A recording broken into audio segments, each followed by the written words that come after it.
만약에 오늘 밤이 그 날이라면, 이 세상을 떠나야 하는 그 날이라면, 여러분은 여러분 자신들의 삶에 대해서 스스로 어떻게 평가하시겠습니까? 만약 이 밤이 그 밤이라면 여러분들은 어떤 마음으로 이 세상을 떠나겠습니까? 만약 오늘이 마지막 그 날이라면 여러분들은 어떤 심정으로 사람들과 헤어지겠습니까? 그 날은 사랑하는 사람을 더 이상 볼 수 없는 날입니다. 그 날은 사랑하는 사람에게 하고 싶은 말을 더 이상 할 수 없는 날입니다. 그 날은 하고 싶은 일을 더 이상 할 수 없는 날입니다. 그 날은 예고 없이 느닷없이 찾아옵니다. 한자로 죽을 사자를 파자하면 세 글자가 됩니다. 한일자, 저녁 밤을 가리키는 석자, 비수 비자가 됩니다. 그 날은 한밤중의 비수처럼 날아옵니다. 만약에 태양이 자결하는 대낮에 비수가 날아오면 비수를 보고 피할 수 있습니다. 그러나 좌우 사방이 캄캄한 밤에 비수가 날아오면 아무도 피하지 못합니다. 그 날은 비수처럼 날아옵니다. 그 날은 후회하는 날이기도 합니다. 무엇보다도 그 날은 하나님의 심판대 앞에 서는 날입니다. 한 교우님이 작년 연말에 홍콩에 다녀오시는 길에 비행기 속에서 바로 옆자리에 한 유대인 여인과 함께 동석을 하게 되었습니다. 비행기가 출발한 뒤에 서로 이야기를 주고받았습니다.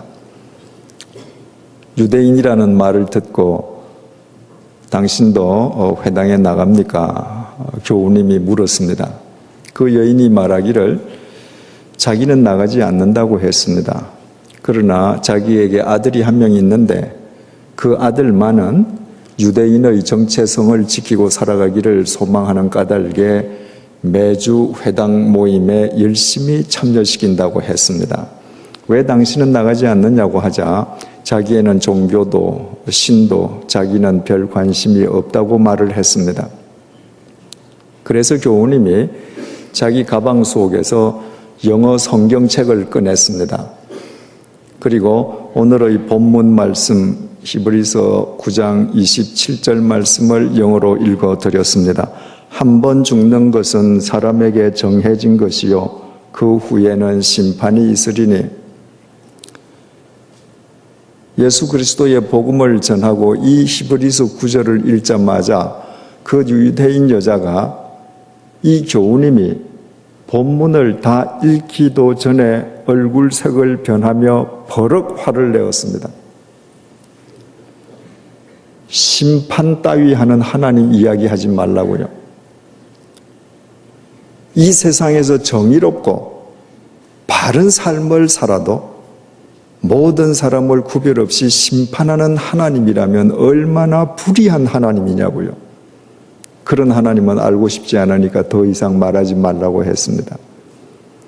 그분은 흔히 모든 사람들이 다 그렇게 생각하듯이 성경에 나오는 심판이라는 말을 형벌로 받아들인 것입니다.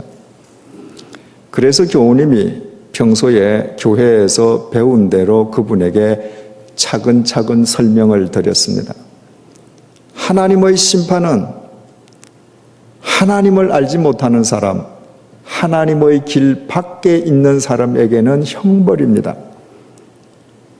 그러나 하나님을 믿는 사람, 하나님께서 주신 예수 그리스도의 길을 걷는 사람에게 하나님의 심판은 하나님의 샘하심입니다.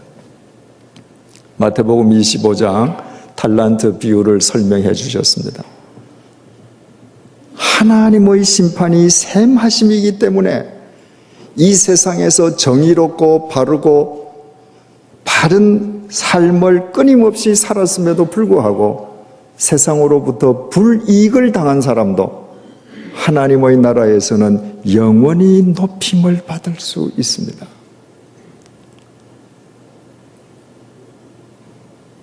그분이 이분의 말을 듣고 창밖으로 고개를 돌렸습니다. 한동안 말이 없었습니다. 그리고 한참 후에 이분을 향해서 다시 고개를 돌렸습니다. 두 눈에서 눈물이 주르륵 흘러 있었습니다.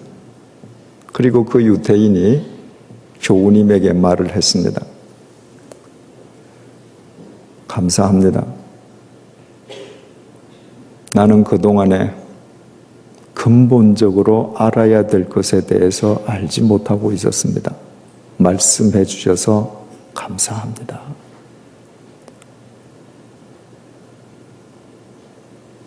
구약 성경은 약 8,800개의 단어로 구성되어 있습니다. 신약 성경은 5,800개의 헬라어 단어로 구성되어 있습니다. 그 히브리어 단어 8,800개, 헬라어 단어 5,800개를 합치면 14,600개의 단어입니다. 그 숱한 단어 가운데에 성경에는 평등, equality라는 단어가 없습니다. 이 세상에서 태어난 하나님으로부터 창조받은 모든 생명의 가치는 다 똑같습니다. 평등합니다. 그러나 그 많은 인간이 이 땅에서 살아온 삶의 결과에 대한 하나님의 평가는 결코 평등하지 않습니다. 하나님은 결코 평등의 하나님이 아닙니다. 성경이 우리에게 일깨워 주시는 하나님은 이퀄리티가 아니라 에쿼티, 공평의 하나님이십니다. 하나님은 뿌린 대로 거두게 하십니다. 우리의 삶을 셈하시고 우리가 산 대로 우리에게 상을 주시는 분이십니다. 언제부턴가 교회에서 심판을 말하지 않습니다. 언제부턴가 교회에서 하나님의 상 주심을 이야기하지 않습니다. 그러나 성경은 분명하게 우리에게 세 가지의 핵심을 일깨워 줍니다. 이신칭의 예수 그리스도를 믿음으로 의롭다함을 인정받을 수 있다는 것입니다. 두 번째로 성화, 예수 그리스도의 은혜로 하나님의 자녀로 거룩하게 인침을 받았으므로 지금부터 거룩한 삶을 살아가야 된다는 것입니다. 죄인에서 하나님의 자녀로 신분이 바뀌어졌기 때문에 그 신분에 걸맞는 수준의 삶을 살아야 된다는 것입니다. 세 번째는 하나님의 상 주심입니다. 반드시 하나님은 우리의 삶을 셈하시고 우리 삶의 결과에 대해서 상을 주신다는 것입니다. 사복음서를 보면 이 땅에 오신 예수님께서 하늘에 계신 아버지에게 상을 받지 못하리라. 아버지의 상을 여러 번 언급하셨습니다. 사도 바울은 바로 그 상을 위해서 자기의 평생을 내던지고 결국 참수형마저도 감수했습니다. 히브리서 11장 6절은 하나님에게 나아가는 자들은 반드시 두 가지를 믿어라. 첫째는 하나님이 계신 것을 믿어라. 많은 그리스도인들이 얼마나 하나님을 믿는다고 쉽게 말을 합니까? 그런데 프랑스의 군인이었다가 기독교로 개종하고 천주교로 개종하고 사하라 사막에서 주님의 말씀을 삶으로 증언하다가 사하라 원주민에게 총을 맞고 순교한 샤를르 푸코라고 하는 분은 사하라의 불꽃이라고 하는 책에서 이런 말을 썼습니다. 하나님을 믿는 사람에게 가장 어려운 것은, 여러분에게 가장 어려운 것은 무엇입니까? 샤를로 푸코는 이렇게 자답합니다. 하나님을 믿는 사람에게 가장 어려운 것은 하나님을 믿는 것이다. 하나님을 믿는다고 하면서 사람들이 하나님을 믿지 않습니다. 왜냐하면 지금 내 곁에 하나님께서 계신다는 사실을 믿지 못하기 때문입니다. 그리스도인이 지금 내 일터에 하나님께서 계심을 믿는다면 어떻게 내 일터에서 불의를 저지를 수 있습니까? 내 상관 모르게 어떻게 악과 타협할 수 있습니까? 어떻게 내가 법을, 정의를 짓밟을 수 있습니까? 그 자리에 하나님께서 계신다고 생각하지 않기 때문에 그리스도인과의 삶과는 상반되는 삶을 거리낌 없이 사는 것입니다. 그래서 히브리서 기자는 하나님께 나아가는 사람은 반드시 하나님 계신 것을 믿어라. 두 번째로 뭘 믿으라는 것입니까? 하나님은 상 주시는 분이심을 믿어라. 초등학교 선생님이 아이들에게 숙제를 줍니다. 너희들 이 숙제 잘해오면 선생님이 상으로 이 노트 줄게. 아이들이 그 상을 타기 위해서 얼마나 열심히 숙제합니까? 그러나 그 아이들 머리가 커져 보십시오. 노트북 저 정도는 나도 살 수 있어. 그 상 우습습니다. 내가 커지면, 선생보다 내가 커지면 선생이 내거는 상이 우습습니다. 분명히 성경은 하나님의 상을 이야기하고 하나님의 상 주심을 믿지 못하면 하나님께 바로 나아갈 수 없다고 말을 함에도 불구하고 많은 그리스도인들이 하나님의 상을 우습게 여깁니다. 왜? 내가 하나님보다 더 크기 때문입니다. 내가 피조물이요 하나님이 창조주이심을 믿는다면 하나님의 상을 사모할 수밖에 없습니다. 하나님은 상 주시는 분이십니다. 뿌린 대로 거두시는 분이십니다. 생각을 해보십시오. 우리처럼 설렁설렁 사는 사람과 주님의 도를 쫓기 위해서 자신의 목숨을 내어놓았던 사도 바울이 하나님께로부터 똑같은 평가를 받는다면 그 하나님이 과연 정의의 하나님입니까? 결코 정의의 하나님이 아닙니다. 사도 바울은 하나님 나라에서 우리보다 더 높은 평가를 받아야 합니다. 그것이 하나님의 정의고 하나님의 공평입니다. 왜 그리스도인들이 오늘날 세속주의에 물들어가는가? 왜 하나님을 믿는다라고 하면서도 세상 사람들과 구별되지 않는가? 궁극적으로 그날이 왔을 때 하나님의 심판대 앞에서 하나님의 셈하심을 받고 하나님의 상주심에 대한 믿음도 소망도 없기 때문입니다. 그날 그 하나님의 셈하심, 그 평가를 믿을 때만 내가 포기할 것 포기할 수 있습니다. 제 개인에게 물으신다면 저는 믿습니다. 하나님의 셈하심을 믿습니다.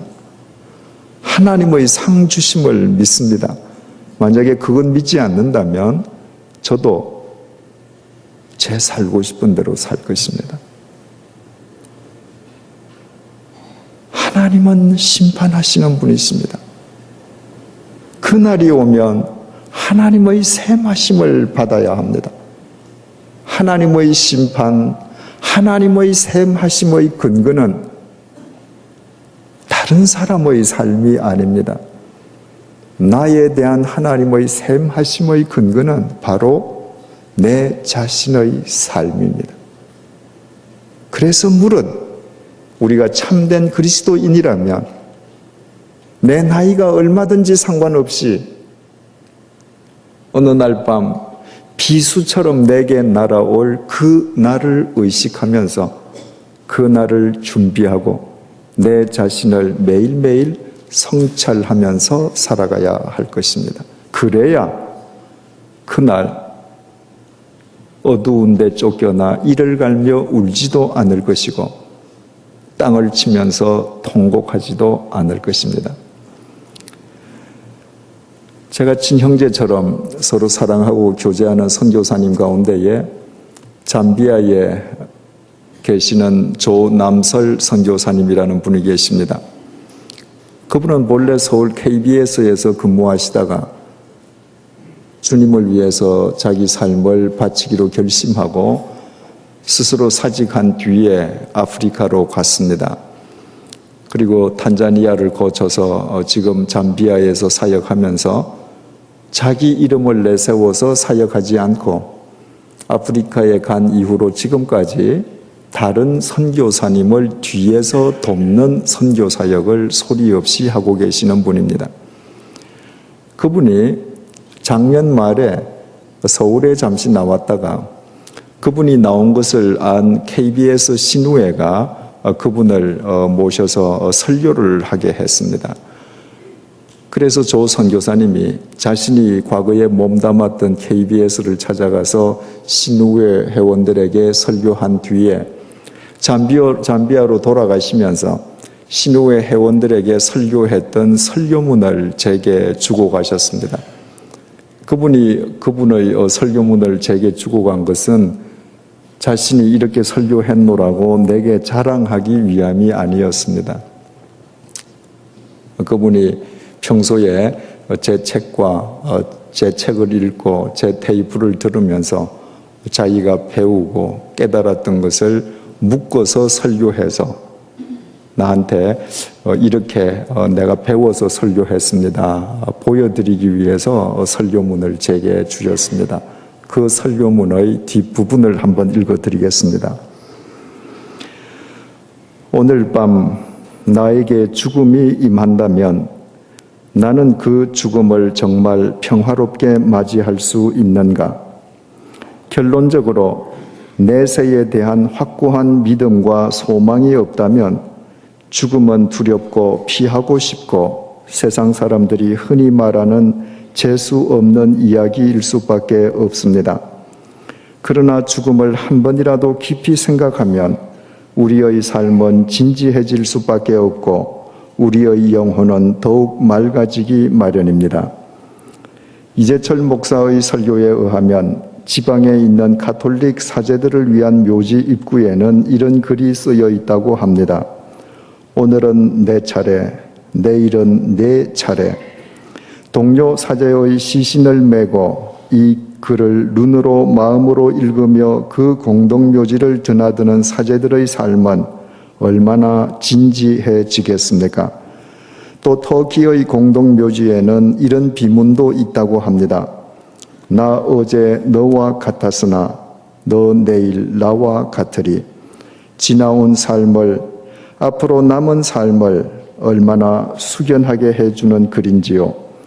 우리가 서 있는 자리보다 더 중요한 자리는 우리가 머물렀던 자리입니다. 지금 우리는 남편과 아내, 사랑하는 가족들과 죽음 이후의 삶을, 공동묘지 너머의 삶을 얼마나 나누고 있습니까? 공동묘지를 넘어서지 못하는 믿음으로는 눈에 보이는 그 너머의 삶을 나눌 수는 없습니다. 내일은 내 차례요. 그 다음 날은 너 차례요. 또 그 다음 날은 우리들 차례인데 무슨 욕심낼 것이 그렇게도 많습니까? 왜 그렇게도 움켜쥘 것이 많습니까? 움켜잡으면 잡을수록 배고픔과 허무감만 더 커지는데도 말입니다. 사람을 욕심에서 벗어나 속되지 않게 해주는 분명한 것으로는 내세에 대한 소망만 한 것이 없습니다. 이 소망이 희미하다면 영적 오지 중의 오지인 대한민국 서울 한복판에서 진실한 그리스도인으로 살아갈 수 없습니다. 평생 짝퉁 그리스도인으로 평생 불구자이면서도 아닌 것처럼 스스로 속이며 살아갈 수밖에 없습니다. 지금 우리는 무엇을 생명처럼 지키며 살아가고 있습니까? 우리는 이 순간까지 무엇에 줄이고 목말라 해왔습니까? 복음에 줄이고 하나님의 의에 목말라 해본 적이 있습니까? 제사는 지켰지만 깨어진 가정은 얼마나 많습니까? 건강은 지켰지만 영적으로 중환자들은 또 얼마나 많습니까? 노후 대책은 철저하게 세웠는데 영혼의 최종 대책은 전무하지 않습니까? 주일은 꼬박꼬박 지키면서 열심히 헌금도 했지만 삶 속에서는 진리의 생명력이 없이 거짓된 기쁨으로, 거짓된 평안으로, 거짓된 감격으로 무기력한 삶을 살고 있지 않습니까? 잠깐 있다가 없어질 세속의 천박한 것들에는 목숨을 걸면서도 죽음 이후에 대해서는 속수무책으로 사는 우리들 아닙니까? 예수 그리스도 때문에, 십자가의 복음 때문에 내가 정말 포기한 것은 무엇입니까? 예수 그리스도 때문에, 십자가의 복음 때문에 내가 정말 내려놓은 것은 무엇입니까? 예수 그리스도 때문에, 십자가의 복음 때문에 내가 정말 희생한 적은 있었습니까? 포기와 희생은 영혼의 안경을 쓴 사람에게만 가능합니다. 공동묘지 너머의 삶을 바르게 인식한 사람만 포기할 것을 포기하고 희생할 때 희생할 수 있습니다. 이 생과 세상을 넘어 죽음과 무덤을 넘어 그 너머에 있는 본향을 우리는 얼마나 고대하고 또 소망하고 있습니까? 지닌 것이 너무 많아 아직은 아닙니까? 누리는 것이 너무 많아 아직은 아닙니까? 벌려놓은 일들이 너무 많아 아직은 아닙니까? 주님 앞에 서는 그날은 예고도 없이 별안간 찾아오는데 그날을 늦추거나 멈추게 할 제가 늘 지니고 있습니까? 그런 사람은 이 세상에 아무도 없습니다. 본향에 대한 소망과 기다림을 지닌 사람만 영생을 소유한 사람입니다. 영생을 소유한 사람만 언제든 평화롭게 죽음을 맞을 수 있습니다. 그 사람만 보이는 세계를 뛰어넘어 보이지 않는 영원한 세계를 위해 살 수 있습니다. 그 사람만 언제 어디서나 포기할 것을 포기하고 희생할 때 기꺼이 희생하는 작은 예수로 살아갈 수 있습니다. 갈라디아서 6장 7절은 사람이 무엇으로 심든지 그대로 거두리라고 말씀하고 있습니다. 심는 대로 거둔다는 말씀보다 더 큰 위로의 메시지는 없습니다. 그러나 심는 대로 거둔다는 이 말씀보다 더 무서운 심판의 메시지도 없습니다. 우리는 지금까지 대체 무엇을 심어왔습니까? 그리고 우리는 지금 무엇을 거두기를 기대하고 있습니까? 하나님께서 주신 사명은 각자 다 같지 않습니다. 주님께서 부르시는 그날까지, 심장의 고동이 멎는 그 순간까지, 코끝에서 호흡이 멎는 그 순간까지 주어진 소명의 자리에서 각자 믿음의 경주장에서 매일 자신을 복종시키며 기필코 승리하시어 남은 날이, 남은 삶이 주님 안에서 더욱 아름답게 가꾸어지기를 소망합니다. 이 시간에는 우리 부부가 아프리카에서 평소 즐겨 부르는 복음 성가 가사 한 소절을 읽는 것으로 기도를 대신하겠습니다.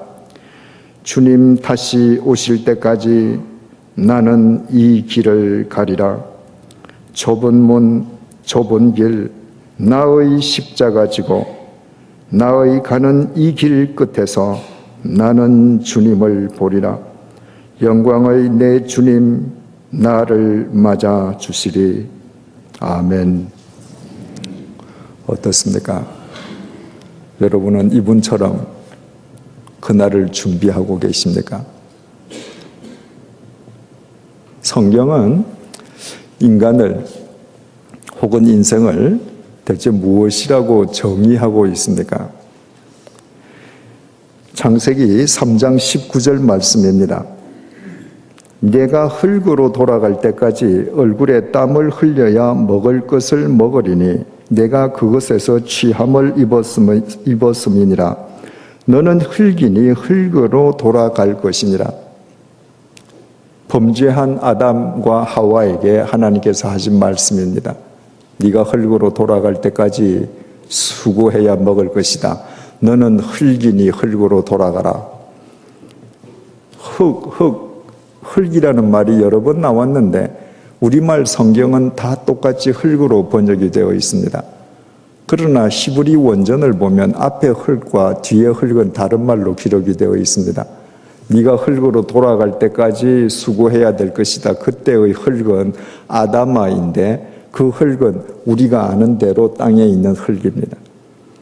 그런데 그 뒷구절에 가서 하나님께서 아담에게 너는 흙이니 흙으로 돌아가라 할 때 흙은 아파르, 티끌, 먼지라는 말입니다.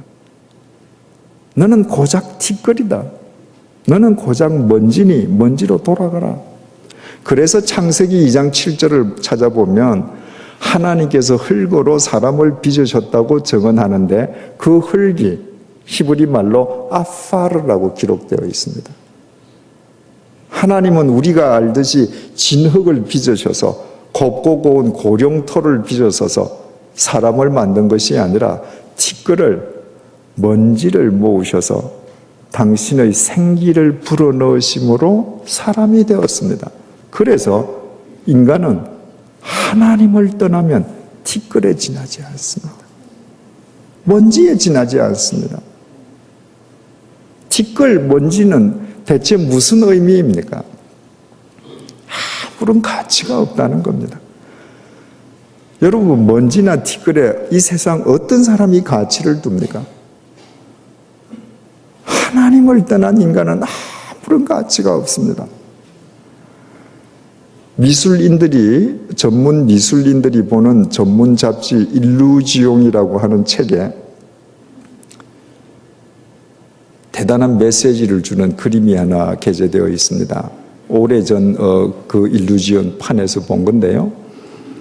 한 귀부인이 정말 멋진 드레스를 입고 귀걸이를 하고 목걸이를 하고 화장품이 가득 놓여 있는 화장 거울 앞에서 얼굴을 화장을 하고 있습니다. 그런데 그 거울 속에 비친 귀부인은 해골입니다. 대단한 메시지죠. 여러분, 50년 후면 이 자리에 계신 분 중에서 저를 포함해서 해골인 분이 많이 계실 겁니다. 아무리 젊은 분도 80년 정도 지나면 해골이겠죠. 우리는 오늘도 이 자리에 오기 위해서 세수하고 화장하지 않았습니까? 뭐 한 겁니까?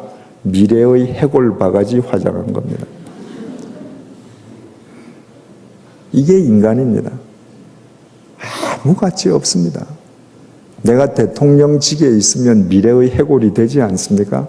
똑같습니다. 무가치합니다. 티끌, 먼지, 무가치할 뿐만 아니라 더럽습니다. 여러분, 자연을 보십시오. 산속에 가면 바위도 있고 나무도 있습니다. 그들은 샤워하지 않습니다. 그들은 세제를 쓰지 않습니다. 그럼에도 불구하고 자연 정화 능력에 의해서 그들은 항상 깨끗합니다. 그런데 모든 것이 깨끗한 그 심산 계곡 속에 사람을 한 사람 앉혀보십시오. 그 바위 위에 가만히 앉아 있으면 사람도 바위나 나무처럼 깨끗해집니까? 아닙니다. 사람만 갈수록 더러워집니다. 사람이 얼마나 더러운 존재인지는 정말 가난한 빈민촌에 가보면 알지 않습니까? 아프리카의 빈민촌에 가보면 알지 않습니까? 아니, 선진 문명국에 사는 사람이라 할지라도 매일 아침에 세제를 갖고 세수하지 않으면 안 된다는 것이 인간이 더러운 존재라는 것 아닙니까? 어디 육체만 그렇습니까? 이 속이 얼마나 더럽습니까? 예수님께서 너희 속에서 나오는 것이 다 더럽다 그러시지 않습니까? 하는 행동은 또 얼마나 추악합니까? 역겹습니다. 이태리 신학자 지오반니 빠삐니라고 하는 분은 예수의 일생이라는 책에서 이런 말을 했습니다. 이 세상 넓고 넓은 천하 상지에서 왜 예수님께서 하필이면 외양간, 짐승 외양간에서 태어나셨을까? 우리가 성화를 보면 그 예수님께서 태어나신 그 외양간이 얼마나 거룩하게 그려져 있습니까? 그런데 그 외양간이라고 하는 건 본래 그 짐승의 오물, 특히 예수님이 누워 계시던 구유는 짐승 밥통이거든요. 여러분의 자녀를 아무리 침대가 없다고 해도 짐승 밥통에 짚을 깔고 누이시겠습니까? 더러운 곳의 상징입니다. 그런데 왜 예수님께서는 하필이면 그 더러운 외양간에서 태어나셨을까? 지오반니 빠삐니는 그 질문에 대해서 스스로 이렇게 자답합니다. 그 외양간만이 이 세상에서 그나마 예수님이 태어나시기에 가장 깨끗한 곳이었기 때문이라는 것입니다. 여러분, 우리가 다 이렇게 잘 차려입고 있으니까 깨끗하고 참 청결한 사람들처럼 보입니다. 그런데 우리 곰곰이 한번 생각을 해보십시다. 우리가 이 세상에 태어나서 지금까지 맑고 깨끗한 물을 얼마나 많이 마셨습니까? 그 물 다 어디로 갔습니까? 다 오줌으로 버렸습니다. 얼마나 많은 음식을 먹었습니까? 그건 어떻게 됐습니까? 오물로 다 버렸습니다. 우리 한 사람 한 사람이 평생 문방구에서 산 종이가 얼마나 많습니까? 그 종이 다 어디로 갔습니까? 쓰레기로 다 버렸습니다. 내 몸에 걸쳤던 옷이 얼마나 많습니까? 다 넝마 조각으로 버렸습니다. 겉으로는 깨끗해 보이는데 모든 인간은 태어나서 이 세상을 더럽히기만 합니다. 그런데 그 속까지 더러운 거예요. 하는 짓이 더러운 것입니다. 짐승은 사람들처럼 오물 내뱉고 하지만 속이 더럽지 않습니다. 하는 짓이 더럽지 않습니다. 그래서 하나님의 독생자이신 예수 그리스도께서 태어나시기에 외양간보다 더 깨끗한 곳이 없었다는 것입니다. 깊이 새겨들을 말이죠. 하나님 안 계시면, 하나님에게 붙어 있지 않으면 인간은 무가치하고 추하기 추한 티끌이요 먼지에 지나지 않습니다. 욥기 5장 7절입니다. 사람은 고생을 위하여 났나니 불꽃이 위로 날아가는 것 같으니라. 욥기 5장 7절은 인간은 고생을 위해 태어난 존재라는 것입니다. 모든 인간은 고생을 위해서 태어난 존재인데 그것은 마치 불꽃이 위로 올라감과 같다. 여러분, 성냥에 불을 붙이든 촛불에 불을 붙이든 회에 불을 붙이든 어떤 불을 붙이든 그 초를 밑으로 방향을 바꾸든 어떻게 하든 붙어있는 불꽃은 반드시 위로 올라가죠. 붙어있는 불꽃이 아래로 내려가는 법은 세상에 없습니다. 그러니까 불꽃이 위로 올라가는 것은 이것은 당연한 법칙이거든요. 그 당연한 법칙처럼 모든 인간은 고생하는 것이 당연한 법칙이라는 것입니다. 어머니가 아이를 해산하는 거, 10달 동안 뱃속에서 품고 있는 것 말할 것도 없고 해산하는 거 고생 중에 상고생입니다. 엄마만 고생합니까? 그 태문을 열고 나오는 태아는 세상에 태어나면서부터 고생하면서 나옵니다. 그래서 울면서 나오지 않습니까? 평생 먹고 살기 위해서 고생합니다. 결혼해서 평생 자식 키우려고 고생합니다. 사랑과의 관계 때문에 고생합니다. 오죽하면 불교에서 인생을 고해라고 그럽니까? 고생받으라고 그럽니까? 그런데 그 고생을 누가 알아줍니까? 자식을 다 키우시고 나니까 자식들이 우리 엄마 아빠 고생한 거 다 압니까? 말로는 안다고 하지 모릅니다.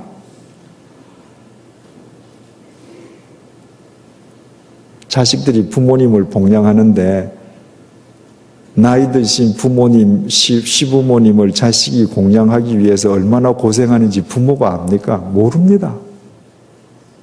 아는 것 같은데 모릅니다. 밖에 나가서 가장이 자존심을 상하고 자기 가족을 부양하기 위해서 하루에도 사표를 10번 쓸까 말까 망설이면서 얼마나 고생하는지 아내가 모릅니다. 그 가정을 지키려고 아내가 남모르게 얼마나 눈물을 흘리는지 남편이 모릅니다. 하나님이 그 고생 몰라주시면 아무도 모릅니다. 하나님이 그 고생 몰라주시면 그 고생 아무 의미도 없습니다. 그게 인생입니다. 시편 90편 10절입니다. 우리의 연수가 70이요 강건하면 80이라도 그 연수의 자랑은 수고와 슬픔뿐이요 신속기간이 우리가 날아가나이다. 수고와 고생과 슬픔뿐인 이 인생이 좀 길었으면 좋기라도 하겠는데 순식간에 날아가 버린다는 것입니다. 여러분, 인간의 출생은 출생과 동시에 죽음을 향한 급행열차 아닙니까? 출생과 동시에 카운트다운이 시작되거든요. 우리가 올림픽 경기를 보면 말입니다. 그 유도에 한국 선수가 결승전에 올라갔다. 그런데 상대방 선수와 지금 박빙의 경기를 벌립니다. 그러다가 1점 지금 우세하고 1점 앞섰습니다. 이제 조금만 치면 금메달인데 남은 시간 1분 30초. 아, 정말 깁니다. 그 1분 30초가 24시간처럼 깁니다. 유도는 5분간 하지 않습니까? 그 5분이 그렇게 긴데, 유도는 긴데 인생은 이거 순식간에 날아갑니다. 중요한 사실은 나이가 들어갈수록 속도는 더 빨라진다는 거예요. 이 젊으신 분들은 인생이 빠르다 이런 게 참 빨리 이렇게 감이 안 올 수가 있습니다. 근데 이렇게 생각하시면 돼요. 뭐 20대든 30대든 자신이 그 유치원 다닐 때 지금 한번 슬쩍 한번 되돌아보셔요. 유치원 다닐 때 이렇게 되돌아보면 눈 깜짝할 사이에 자기가 20대, 30대 돼 있죠. 눈 깜짝깜짝 두세 번 더 하면 80이에요. 이게 인생입니다, 여러분. 전도서 1장 1절에서 2절 말씀입니다. 예루살렘의 왕 전도자의 말씀이라. 전도자가 이르되 헛되고 헛되며 헛되고 헛되니 모든 것이 헛되도다. 인생이 얼마나 허무하면 헛되다는 말을 5번을 반복했습니다.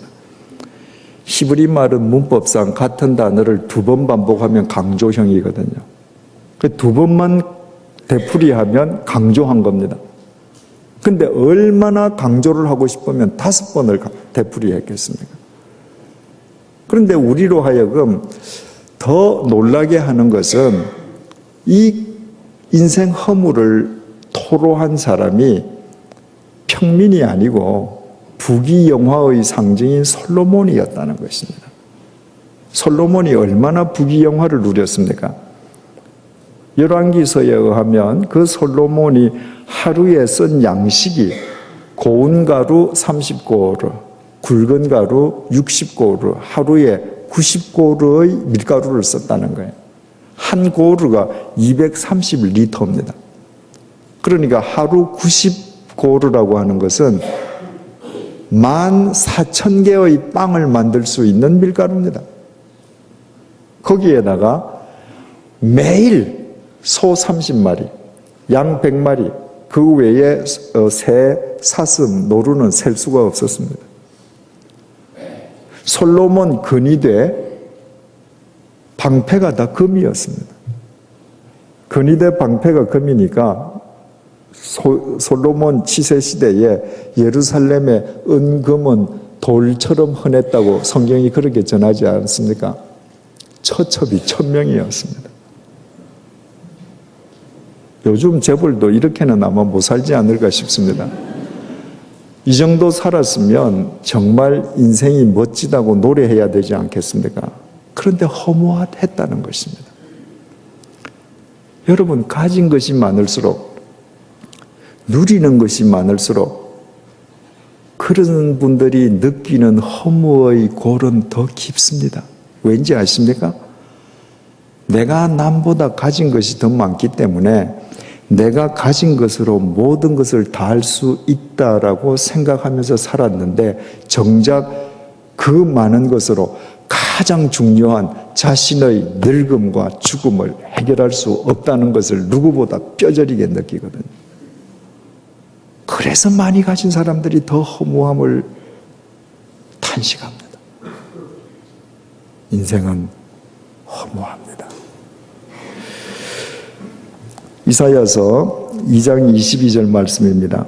너희는 인생을 의지하지 말라. 그의 호흡은 코에 있나니 샘할 가치가 어디에 있느냐. 인생의 호흡, 생명은 코끝에 달려있다. 그러니까 그것은 무슨 가치로울 수도 없다, 이런 말입니다.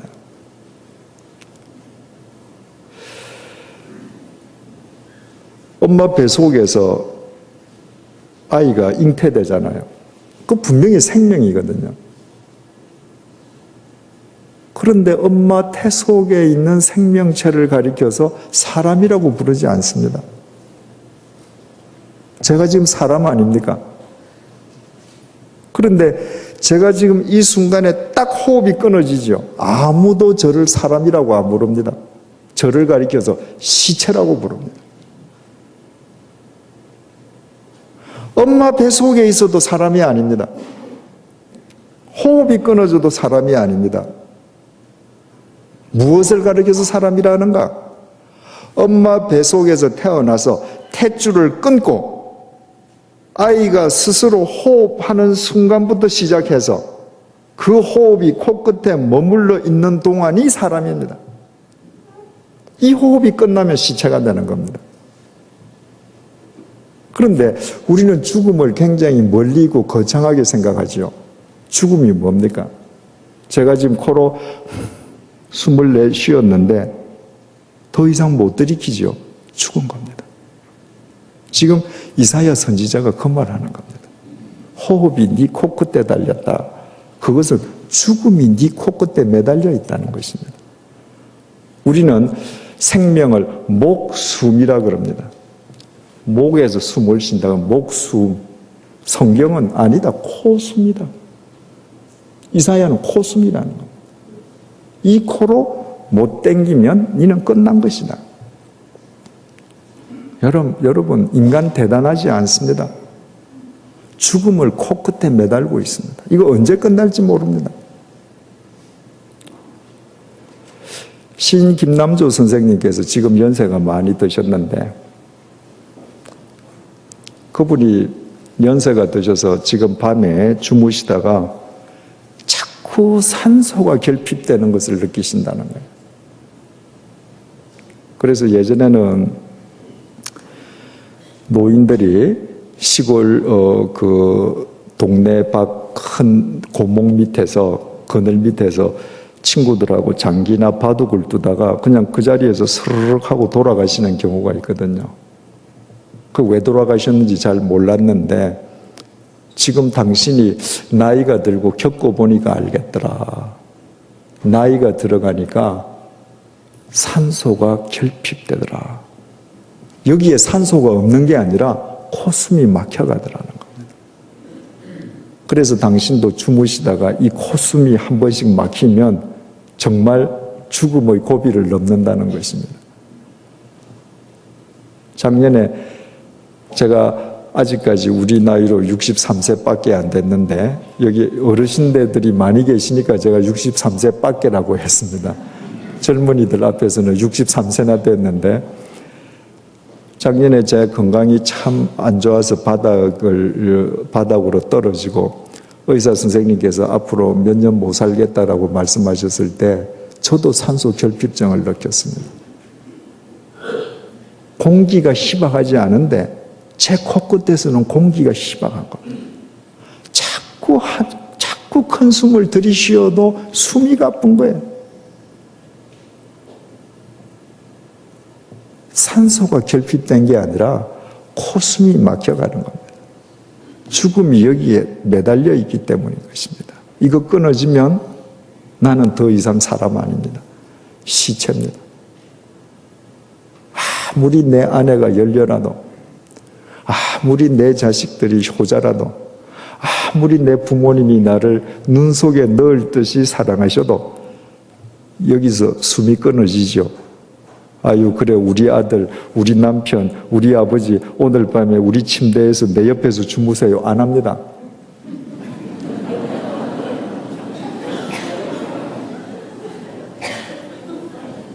그날부로 병원 영안실 냉동고입니다.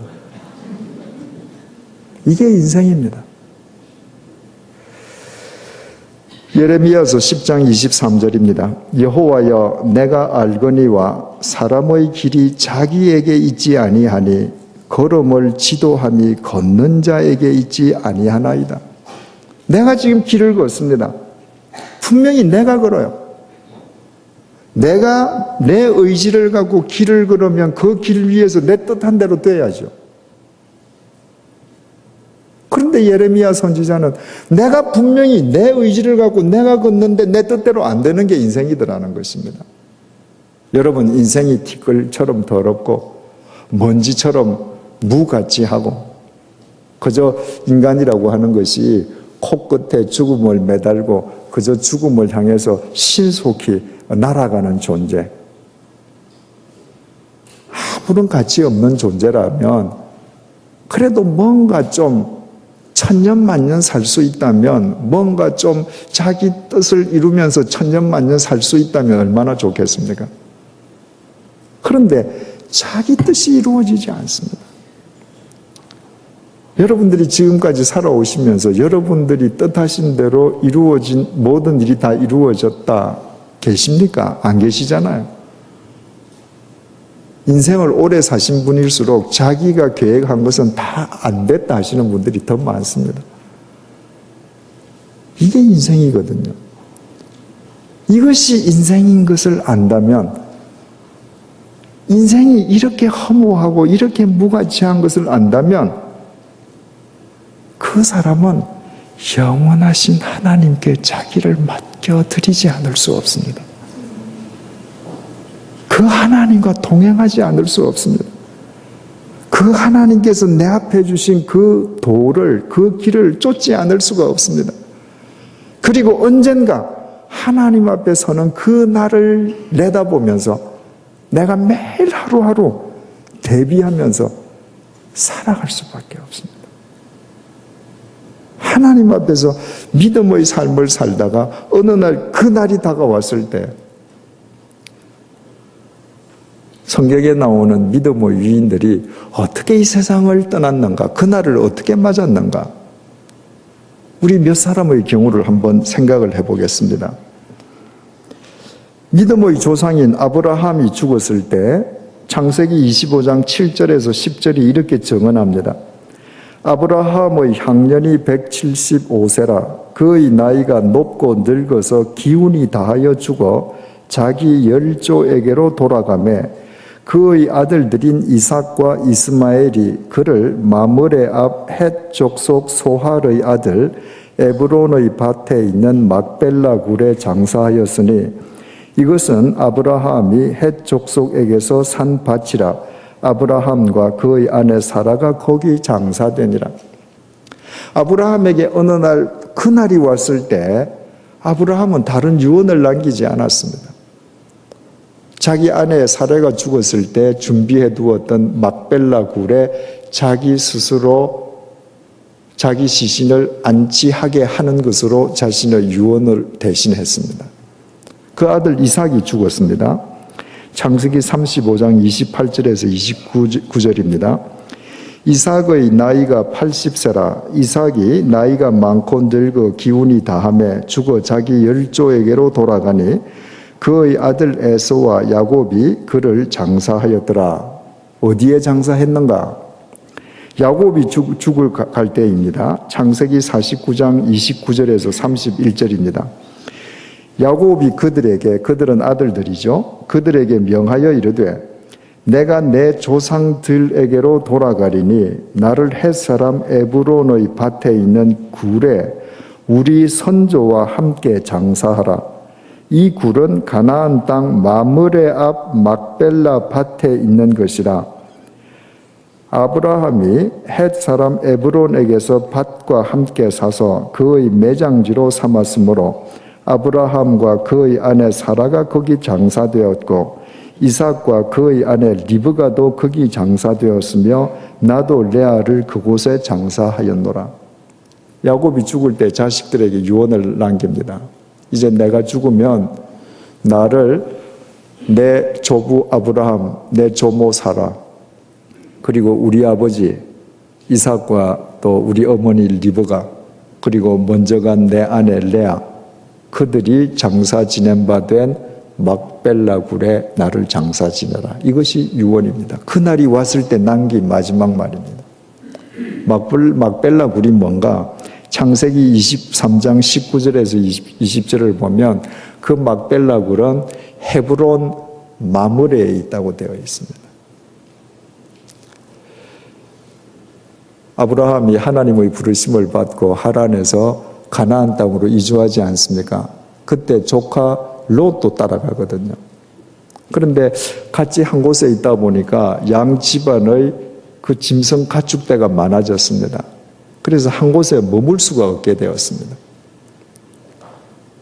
분명히 그 땅은 하나님께서 아브라함 자기에게 주신 땅임에도 불구하고 아브라함은 자기 기득권을 포기했습니다.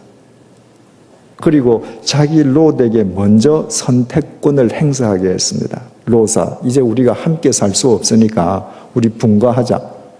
그러니까 네가 먼저 선택해라. 네가 좌하면 내가 우를 가지고, 네가 우를 선택하면 내가 좌를 가질게. 그랬더니 롯이 동서남북을 이렇게 바라보더니 소돔과 고모라 땅이 에덴 동산처럼 멋져 보이거든요. 그래서 소돔으로 가버렸습니다. 그 자기 기득권까지도 포기하고 롯을 사랑하는 그 아브라함을 하나님께서 기뻐하셨습니다. 그래서 그날 밤에 하나님께서 아브라함에게 나타나셔서 아브라함에게 말씀하십니다. 아브라함아, 네가 눈을 들어서 동서남북을 다 바라봐라.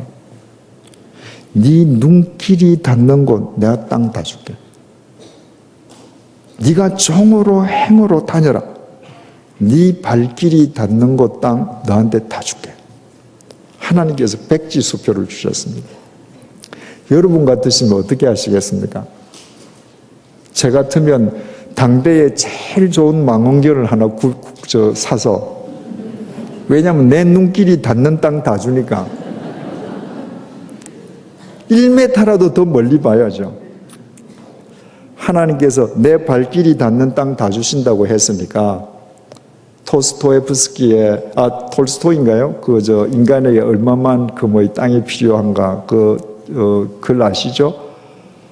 자기 발길이 닿는 데까지 땅을 준다고 했더니 해가 질 때까지 한 사람이 한 평이라도 더 갖기 위해서 더 멀리 갔다가 이제 해가 지려고 하니까 돌아가야 되겠다. 급히 되돌아오다가 꼬린 지점에 다 돼서 심장마비로 죽지 않습니까? 그래서 그가 가진 땅은 고작 자기 관이 들어가는 반평밖에 없었거든요. 그런데 이 톨스토이의 작품들을 보면 불경에 있는 이야기가 많습니다. 이 이야기가 불경에도 있습니다. 불경에도 보면 똑같은 이야기가 있는데 끝부분이 달라요. 이 불경에 있는 사람은 뛰어갔다가 와서 심장마비로 죽어요. 그 사람도 죽는 건 똑같은데 죽는 순간에 자기 손에 들고 있던 지팡이를 던집니다. 저기까지 이럽니다. 저기까지 자기 땅 달라는 겁니다. 근데 그 사람도 관 묻히는 반평만 가졌거든요. 그러면 아브라함도 인간이잖아요. 뛰어다녀야 합니다. 그런데 창세기 13장이 어떻게 끝나는가? 그 하나님께서 백지수표를 주셨음에도 불구하고 아브라함은 헤브론 마므레 숲을가에서 하나님께 단을 쌓았더라 이렇게 되어 있습니다. 헤브론이라고 하는 말은 지명이기도 하지만 히브리 말로 보통 명사입니다. 교제의 자리라는 것입니다. 교제의 자리. 마므레라고 하는 것은 뜨겁다 이런 말입니다. 하나님께서는 눈에 보이는 땅을 주시겠다고 약속하셨는데 아브라함에게 있어서 이것은 목적이 아닙니다. 그는 하나님과 교제하는 믿음의 중심의 자리를 지켰습니다. 바로 그가 하나님과 교제하던 그 헤브론 그 한가운데에 막벨라 굴 거기에 자기 아내를 묻었고 아브라함 자기도 거기 들어갔고 이삭과 리브가도 들어갔고 야곱도 들어갔습니다. 그들이 바로 헤브론 마므레 막벨라 굴에 들어가면서 자기 사랑하는 후손들에게 주고자 했던 메시지가 뭡니까? 사랑하는 자식들아, 너희들 일평생토록 하나님과 교제하는 삶을 살아라. 하나님과 뜨겁게 교제해라. 세상에서 땅을 많이 얻는 것 중요하지 않다. 다 놓고 가는 거다. 그러나 하나님과 교제하는 삶만이 영원히 남는 것이다. 그들이 헤브론 막벨라 굴에 들어가는 것으로 자기의 유언을 대신했다고 하는 것은 그들의 삶에 허물도 있고 실수도 있었지만 그들의 중심이 하나님과 교제하는 중심에 있었다는 것을 의미하는 것입니다. 그래서 세월이 흘러서 다윗이 바로 헤브론에서 왕이 되잖아요. 그 믿음의 조상 아브라함이 하나님과 교제했던 바로 거기에서 다윗이 기름 부음을 받으면서 이스라엘 역사가 새로워지는 겁니다. 요셉에게 그날이 왔을 때 요셉은 어떻게 했는가? 창세기 50장 24절에서 25절입니다. 요셉이 그의 형제들에게 이르되 나는 죽을 것이나 하나님이 당신들을 돌보시고 당신들을 이 땅에서 인도하여 내사 아브라함과 이삭과 야곱에게 맹세하신 땅에 이르게 하시리라 하고 요셉이 또 이스라엘 자손에게 맹세시켜 이르기를 하나님이 반드시 당신들을 돌보시리니 당신들은 여기서 내 해골을 메고 올라가겠다 하라 하였더라. 요셉은 11번째 아들 아닙니까? 근데 형들보다 요셉이 먼저 죽었습니다. 형들에게 그날이 먼저 온 겁니다. 여러분, 그날은 순서가 없습니다. 태어나는 날에는 순서가 있습니다. 할아버지 먼저 태어나시고 아버지 태어나시고 아들 태어나고 손자가 태어나는데 갈 때는 손자가 먼저 갈 수도 있습니다. 11번째 동생이 먼저 떠납니다. 그런데 이 요셉이 뭐라고 하느냐 하면 남긴 유언이 형님들 그리고 사랑하는 자식들 후손들아 하나님께서 반드시 여러분들을 가나안 땅으로 인도해 가실 것이다. 그날에 내 해골을 꼭 메고 가거라. 무슨 의미입니까? 여러분 지금 요셉은 애굽의 국무총리입니다.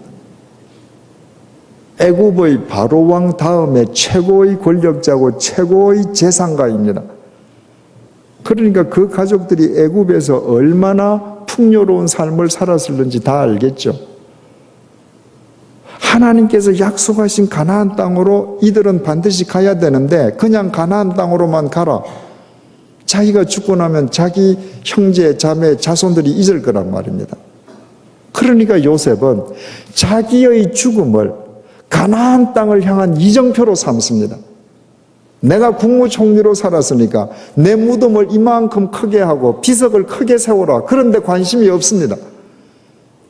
내가 죽고 나서 팔레스타인의 관습대로 동굴에 넣었다가 내 시체가 다 썩고 나면 내 해골을 너희들 한가운데 두었다가 언제든지 가나안을 목적으로 삼고 하나님께서 작정하신 그날이 오면 내 해골을 들고 가나안으로 가라. 무슨 말입니까? 너희들은 절대로 가나안을 목적으로 삼는 삶을 잊어서는 안 된다는 것입니다. 그 유언을 받은 후손들이 그 요셉의 해골을 볼 때마다 가나안을 마음속에 되새기지 않았겠습니까? 요셉이 하나님의 뜻에 따라서 비록 이국 땅 에집트에서 살았을 망정 그 중심은 가나안을 향하고 있었기 때문에 그날이 왔을 때 즉각 그런 유언을 남기고 자기의 죽음 자체를 가나안을 향한 메시지로 남기고 갈 수 있었던 것입니다. 그래서 출애굽기 13장 보면 출애굽이 시작되었을 때 모세가 요셉의 해골을 들고 나왔더라 이렇게 되어 있습니다. 400년이 지난 뒤에 이스라엘 백성들이 이집트에 나올 때 바로 요셉이 유언한 대로 그 해골을 들고 나간 것입니다. 여러분은 여러분의 죽음을 어떤 이정표로 삼으시겠습니까? 여러분의 유언이 없어도 여러분의 죽음은 자식들에게 큰 메시지로 남겨집니다. 부모가 이 세상에서 평생 하는 말보다 부모의 죽음 그 자체가 살아있는 사람들에게 남기는 가장 큰 메시지입니다. 그런데 아브라함이나 요셉처럼 긍정적인 메시지일 수도 있고 반면 교사로서의 메시지일 수도 있습니다. 자식들이 그래 장례식을 치르면서 난 아버지처럼 절대 안 살아야지. 나는 절대로 어머니 같은 어머니는 안 될 거야. 그런 메시지를 남기시렵니까? 나도 아버지가 간 저 길 가야지. 우리 어머니처럼 저렇게 살아야지. 그런 메시지를 남기시렵니까? 후자가 되시려면 그날이 왔을 때 요셉처럼 내 해골을 메고 가라. 내 죽음을 가나안을 향한 이정표로 삼으시려면 평소에 가나안을 목적으로 삼는 중심의 삶을 살 때만 가능한 것입니다. 모세는 그날이 왔을 때 어떤 유언을 남겼는가? 모세가 40년의 광야 생활을 끝내고 요단강 동편의 모압 땅에서 이스라엘 백성들에게 준 하나님의 말씀이 신명기입니다. 신명기 자체가 온통 모세의 유언입니다. 신명기를 영어로 듀트라남이라 그러잖아요. 듀트라남이. 그걸 한자로 신명기 이렇게 합니다. 그 신자라는 게 되풀이할 신자입니다. 그 명이 명령. 영어로 듀트라남이도 듀트로 두 번째, 노모스. 계명 이 말이거든요. 그러니까 모세가 40년 동안 출애굽기 또 레위기, 민수기를 통해서 하나님의 말씀을 쭉 전했는데 이 세상을 떠나기 전에 그 신명기를 통해서 다시 한번 하나님의 말씀을 되풀이하는 거로 자기의 유언을 대신했습니다. 그 신명기 전체 내용의 그 핵심을 신약적인 표현으로 짧게 한다면 뭡니까? 하나님의 나라와 그의 의를 먼저 구하라는 겁니다. 모세가 이제 자기에게 다가온 그 날을 내다보면서 이스라엘 모든 백성들을 두고 하나님의 나라와 그의 의를 먼저 구하라는 그 말을 그처럼 간절한 심정으로 말하고 이 세상을 떠날 수 있었던 것은 그가 주님의 부르심을 받은 이후에 40년 동안 초지일관하게 하나님의 나라와 그의 의를 먼저 구하는 삶을 살았기 때문이었습니다. 여호수아는 그날이 왔을 때 이렇게 말을 합니다. 여호수아 24장 15절입니다. 만일 여호와를 섬기는 것이 너희에게 좋지 않게 보이거든 너희 조상들이 강 저쪽에서 섬기던 신이든지 또는 너희가 거주하는 땅에 있는 아모리 족속의 신들이든지 너희가 섬길 자를 오늘 택하라. 오직 나와 내 집은 여호와를 섬기겠노라. 이스라엘 백성을 앞에 놓고 여기에 이 땅에 우상들이 득실거리는데 그 우상들 가운데에 정말 너희를 위하는 신들이 있다고 너희들이 생각하면 그 신 너희들 택하라. 그러나 나와 내 집, 내 집은 뭡니까? 내 처, 내 자식, 내 후손, 내 피부치는 오직 여호와만 섬길 것이다. 이게 대외적으로 이스라엘 백성들 앞에서는 내 가족은 하나님을 믿을 것이라는 내 가족의 신앙에 대한 자부심을 공포하는 것이지만 그날 그 자리에 있는 가족들에게는 무슨 의미가 됩니까? 여보, 아들들아, 딸들아, 손자들아, 내가 없어도 하나님만 믿어라. 당부하는 겁니다. 모세의 이 당부가 생명력을 지녔다면, 그 가족들의 가슴에 새겨지는 호소력을 지녔다면 이유는 무엇이겠습니까? 하나님의 부르심을 받은 이후에 요단강을 건너서 가나안 정복 내내 오직 하나님만 섬기는 삶을 그 자신이 살았기 때문입니다. 유언의 무게는 그가 살아온 삶과 직결됩니다. 그가 어떤 삶을 살았느냐에 따라서 그 한마디 한마디가 무게를 지닐 수도 있고 새털처럼 가벼울 수도 있는 것입니다. 다윗의 유언입니다. 열왕기상 2장 1절에서 3절입니다. 다윗이 죽을 날이 임박하매 그의 아들 솔로몬에게 명령하여 이르되 내가 이제 세상 모든 사람이 가는 길로 가게 되었노니. 다윗은 자기에게 그날이 왔다는 사실을 알았습니다. 그때 사랑하는 아들 솔로몬을 불렀습니다.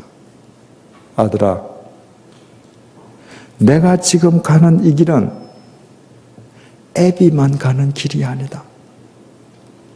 세상 모든 사람이 가는 길이다. 무슨 뜻입니까? 아들아, 니도 이 길 간다. 너도 언젠가는 이 길 간다. 의식하면서 살아라. 내가 이제 세상 모든 사람이 가는 길로 가게 되었노니 너는 힘써 대장부가 되라. 힘써 대장부가 되라. 우리말로만 보면 대장부가 되라.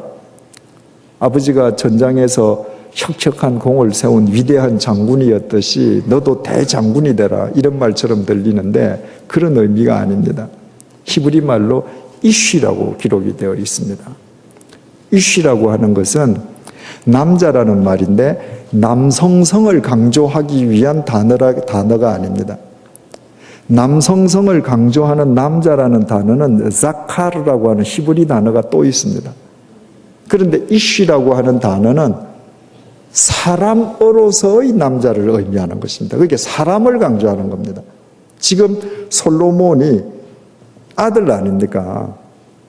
그러니까 여기에 주석을 가하자면 지금 아버지가 솔로몬에게 너는 힘써 사람다운 사람이 되라 이 말입니다.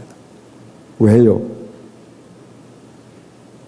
애비인 내가 다윗이 사람다움을 상실했을 때 한순간에 남의 여자를 범하는 짐승이 됐거든요. 남의 여자만 범했습니까? 그 남편 죽였잖아요. 짐승보다 못한 짓을 했거든요. 여러분, 하나님께서 부모를 창조하시지 않았습니다. 하나님께서 교수를 창조하시지 않았습니다. 하나님께서 목사나 장로나 권사나 집사를 창조하시지 않았습니다. 하나님께서 사람을 창조하셨습니다. 사람이 되면 좋은 부모가 됩니다. 사람이 되면 좋은 자식이 됩니다. 사람이 되면 좋은 목사, 좋은 장로, 좋은 대통령, 좋은 선생이 됩니다. 그런데 사람들은 사람이 되려 하기보다는 세상에서 필요로 하는 출세하는 뭔가가 되려고 합니다. 그래서 되어서 문제가 생깁니다. 다윗은 자기가 하나님께서 자기에게 주신 사람다움을 상실할 때 자기 자신이 얼마나 흉측스러운 흉기인지를 뼈저리게 경험했던 사람이거든요. 그래서 너는 힘써 사람이 되거라. 여기서 되라고 하는 이 히브리 말은 존재하다 이 말입니다. 사람으로만 존재하거라. 내가 이제 세상 모든 사람이 가는 길로 가게 되었노니 너는 힘써 대장부가 되고 내 하나님 여호와의 명령을 지켜 그 길로 행하여 그 법률과 계명과 율례와 증거를 모세의 율법에 기록된 대로 지켜라. 오직 하나님의 말씀대로만 살아라. 어제도 말씀드렸듯이 하나님의 말씀은 인간을 창조하신 하나님께서 인간에게 선물로 주신 인생 사용 설명서거든요. 다윗이 인생을 다 살아놓고 보니까 그 인생 사용 설명서대로 살았을 때 자기 생이 샛별처럼 빛났고 그 인생 사용 설명서를 무시했을 때 자기 인생은 암흑기였거든요. 모든 제품에는 사용 설명서가 있지 않습니까? 사람들은 고가품의 제품을 구입했을수록 사용 설명서를 더 숙지합니다. 왜냐하면 이대로 쓰지 않으면 이 제품 망치니까요. 그런데 이 세상 그 어떤 고가품보다 더 귀한 단 한 번밖에 없는 인생이라는 제품을 사용하면서 인생 사용 설명서를 사용하지 않습니다. 그러니까 인생이 망가집니다. 자기 인생만 망가집니까? 부부가 함께 망가지지 않습니까? 자식이 망가지지 않습니까? 사회가 망가지지 않습니까? 그래서 다윗이 인생 사용 설명서대로 너는 살아라. 마지막입니다. 그리하면 네가 무엇을 하든지 어디로 가든지 형통하리로다. 이 말을 뒤집으면 무슨 말이 됩니까? 아들아, 네가 만약에 하나님의 말씀대로 안 살면 네는 패가 망신한다. 패가 망신한다. 자기의 피 맺힌 경험의 고백입니다. 다윗이 한순간 유혹을 이기지 못해서 나무의 아내를 데리다가 통관하고 알리바이를 없애기 위해서 그 남편까지 죽이지 않습니까? 그 뒤로 어떤 일이 일어났습니까? 자기의 장남 암논이 자기의 딸 암논에게는 이복누이죠. 자기 아들이 자기 딸을 불러다가 강간하지 않았습니까? 왜? 아들은 아버지가 하는 거 본대로 했거든요. 그 다말의 오라비가 누굽니까? 압살롬이잖아요. 장남이 자기 친여동생을 어떻게 망가뜨리는지 자기 눈으로 봤거든요. 이를 갈다가 압살롬이 암논 척살해서 죽여버리잖아요. 다윗이 인생 사용 설명서를 한순간 무시했을 때 그 인생은 풍지박산이 났습니다. 지금 아들에게 그 말 하는 겁니다. 아들아, 하나님 말씀대로 살아라. 그러면 네 형통하다. 바꾸어 말하면 네 이거 무시하면 네 일평생은 패가 망신한다. 솔로몬의 마지막 유언입니다. 전도서 12장 13절 14절, 그러니까 전도서 제일 마지막 구절입니다. 이의 결국을 다 들었으니 하나님을 경외하고 그의 명령들을 지킬지어다. 이것이 모든 사람의 본분이니라. 솔로몬은 하나님의 명령을 지키면서 살아라. 이것이 사람의 본분이다. 그러면서 그 마지막에 뭐라고 얘기했는가? 하나님은 모든 행위와 모든 은밀한 일을 선악간에 심판하시느니라. 여러분, 솔로몬이 얼마나 타락했었는지 아시죠? 처첩을 1000명이나 두었을 뿐만 아니라 심혈을 기울여서 예루살렘 성전을 지은 그 맞은편에 우상 산당 짓지 않았습니까? 만약에 이 전도서가 없으면 솔로몬이 구원 못 받았다고 단언할 수도 있죠. 전도서야말로 솔로몬의 회개서입니다. 그 회개서 제일 마지막 구절, 마지막 유언이 하나님 명령대로 살아라. 이것이 인간의 본분이다. 하나님은 선악간에 심판하신다. 무슨 말입니까? 내가 하나님의 심판을 망각했을 때 내가 타락했다. 내가 하나님의 심판을 의식하지 않았을 때 내 인생의 한 부분이 송두리째 망가졌다. 그러나 내가 그 하나님의 심판을 의식할 때 내가 하나님의 말씀대로 살 수 있게 되었다. 그러므로 모든 사람들이여 하나님의 말씀대로 사십시오. 이것이 인간의 본분입니다. 솔로몬의 유언입니다. 베드로의 마지막 말입니다. 베드로후서 3장 17절에서 18절입니다. 그러므로 사랑하는 자들아 너희가 이것을 미리 알았은즉 이것이 무엇인가? 바로 베드로후서 3장 17절 18절 앞에서 베드로가 말하는 것은 하나님의 날, 심판의 날을 이야기하는 겁니다. 베드로가 하나님의 심판의 날을 이야기하고서 사랑하는 자들아 너희가 이것을 하나님의 심판을 미리 알았은즉 무법한 자들의 미혹에 이끌려 너희가 구센돼서 떨어질까 삼가라. 무법한 자, 하나님을 알지 못하는 세상의 불의한 자, 세속주의자, 그들의 유혹에 빠져서 구센돼서 믿음에서 떨어질까 조심해라. 오직 우리 주 구주 예수 그리스도의 은혜와 그를 아는 지식에서 자라가라. 주님을 아는 지식에서 자라가라. 왜 그렇습니까? 아는 만큼 보이거든요.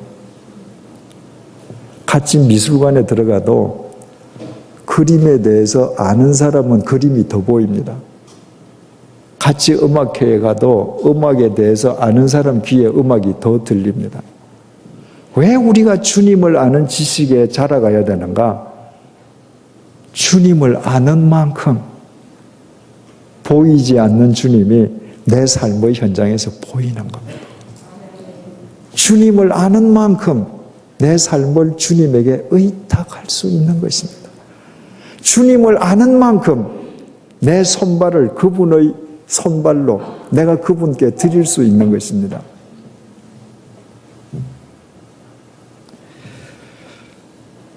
베드로의 정언은 이렇게 끝납니다. 오직 우리 주 구주 예수 그리스도의 은혜와 그를 아는 지식에서 자라가라. 영광이 이제와 영원한 날까지 그에게 있을지어다. 영광이 너한테 있다고 말하지 않습니다. 주님에게 있다. 헛된 영광 구하지 마라. 세상 영광 구하지 마라. 영광은 그분에게만 있으므로 그분에 대한 지식이 늘어나고 그분을 알고 그분을 쫓으면 그분의 영광이 너의 영원한 영광이 된다. 이것이 베드로가 이 땅에 남기는 말입니다. 우리가 잘 아는 사도 바울의 유언입니다. 디모데후서 4장 6절에서 8절입니다. 전제와 같이 내가 벌써 부어지고 나의 떠날 시각이 가까웠도다.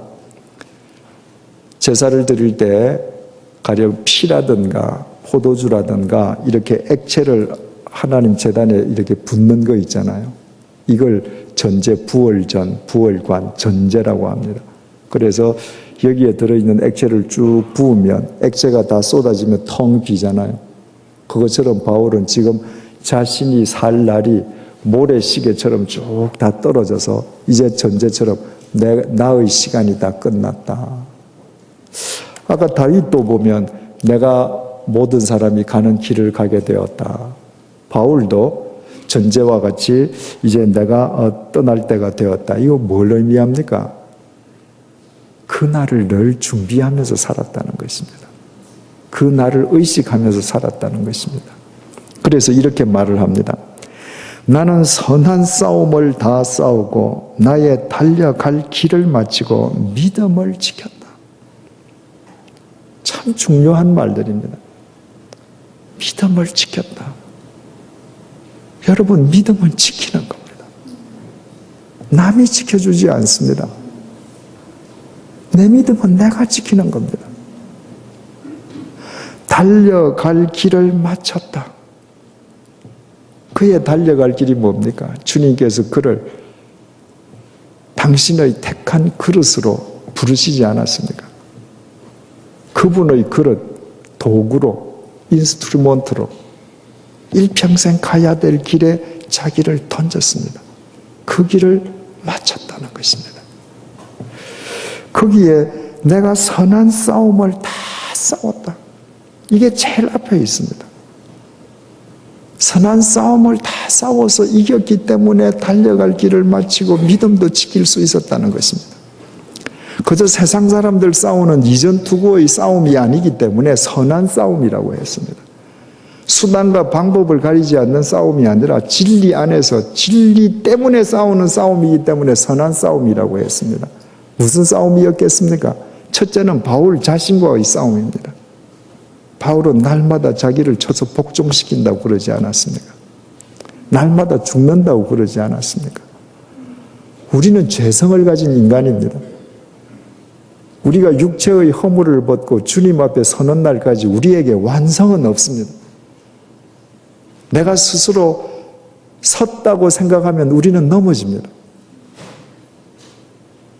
우리는 매일매일 나를 쳐서 복종시키고 그분의 은혜를 구할 때 그분의 은혜 속에서만 나를 이기고 그분과 함께 동행할 수 있습니다.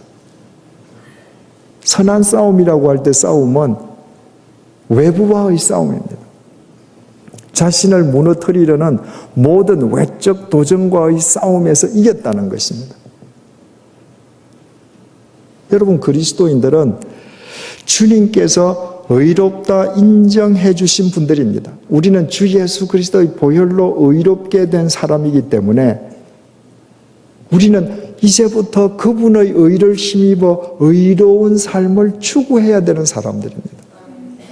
중요한 사실은요, 사람들은 의인이 멀리 있을 때만 박수를 칩니다. 어떤 의인이 있죠. 참 의로운 삶을 살지요. 그분이 멀리 있으면 모든 사람이 존경하고 박수칩니다. 그 의인이 내 삶의 영역으로 들어오죠. 사람들은 찌릅니다. 그 의인 때문에 내가 불편하거든요. 청렴한 공무원이 있다고 해보십시오. 그 청렴한 공무원을 백성들이 다 박수치죠. 그 청렴한 공무원이 내가 장사하는 내 시장터에 왔다고 해보십시오. 그래서 그가 매일매일 내 매상을 확인하고 내 매상에 대해서 매일 미국 법이 정한 세금을 부과하면 사람들은 그 사람 찌릅니다. 내쫓아냅니다. 우리가 그 날이 왔을 때 하나님의 샘하심의 심판대 앞에 섰을 때 사도 바울처럼 주님, 선한 싸움 다 싸웠습니다 라고 이야기할 수 있기 위해서는 그 찌름을 이길 수 있어야 합니다. 때로 고독하더라도 고통스럽더라도 이겨야 합니다. 세상의 방법으로 이기는 것이 아닙니다. 주님의 방법으로 이기는 것입니다. 그때 주님의 생명과 감화력에 의해서 결국은 세상이 새로워져 가는 것입니다. 바울이 고백합니다. 나는 선한 싸움을 다 싸우고 나의 달려갈 길을 마치고 믿음을 지켰으니 이제 이후로는 나를 위하여 의의 면류관이 예비되었으므로 주 곧 의로우신 재판장이 그날에 내게 주실 것이며 내게만 아니라 주의 나타나심을 사모하는 모든 자에게도니라. 이제 내가 기다리는 것이 있다면 주님께서 주실 의의 면류관, 그 상급을 기다린다는 것입니다. 그런데 나만이 아니라 주님 안에서 주님의 나타나심을 사모하고 그 길을 쫓는 모든 사람에게 주님께서 그 면류관을 씌워주신다는 것입니다. 그럼 무슨 말입니까? 여러분들도 그 주님의 샘하심, 그 상주심을 믿음으로 선한 싸움을 싸우고 달려갈 길을 달리고 믿음을 지키십시오. 이것이 바울이 우리에게 남기는 유언입니다. 자, 그러면 종합을 해서 결론을 맺어보십시다. 인간 그 자체로는 참 무의미하다고 그러지 않았습니까? 더러운 존재에 지나지 않는다고 하지 않았습니까? 인생은 허무한 겁니다. 인간들은 죽음을 코끝에 달고 있습니다. 자기 뜻대로 되는 것이 아무것도 없습니다. 인간 그 자체로는 그 어떤 것도 내세울 것이 없습니다. 그런 인간이 자기 삶을 하나님께 드리고 영원하신 하나님의 말씀 속에서 걸어갈 때 그들의 삶이 얼마나 아름다워지고 그들이 이 세상에 마지막 날이 왔을 때에 얼마나 아름답게 이 세상을 떠나면서 믿음의 이정표로 세워질 수 있는지 우리는 지금 이 시간에 우리의 눈으로 확인을 해봤습니다. 그렇다면 우리 역시도 그날이 임하기 전에 성경에 나타난 믿음의 사람들처럼 믿음 안에서 하나님 앞에서 그 도 위에서 우리의 그날을 준비해야 되지 않겠습니까? 하나님 앞에서 믿음으로 말씀으로 준비하는 삶은 충분히 깁니다. 인생은 순식간에 날아가지만 하나님 앞에서 하나님의 말씀으로 사는 삶은 결코 짧지 않습니다. 예수님께서는 이 땅에서 불과 3년 사역하시지 않았습니까? 결코 긴 세월이 아닙니다. 그러나 그 3년 세월이 지금도 세상을 뒤바꾸고 있습니다. 나는 나이가 너무 많이 들어서 3년도 못 사는데 여러분 괜찮습니다. 내일 종말이 올지라도 나는 사과나무를 심겠다. 이것은 17세기 스피노자 말이라고 알려져 있는데 실은 그렇지 않습니다. 스피노자보다 100수십 년을 앞서서 살았던 마르틴 루터의 말입니다. 마르틴 루터가 종교개혁을 시작하고 교황으로부터 언제 죽을지 모르는 그 급박한 상황 속에서 내일 그날이 온다 할지라도 나는 오늘 심을 사과나무를 심겠습니다. 마르틴 루터가 한 말입니다.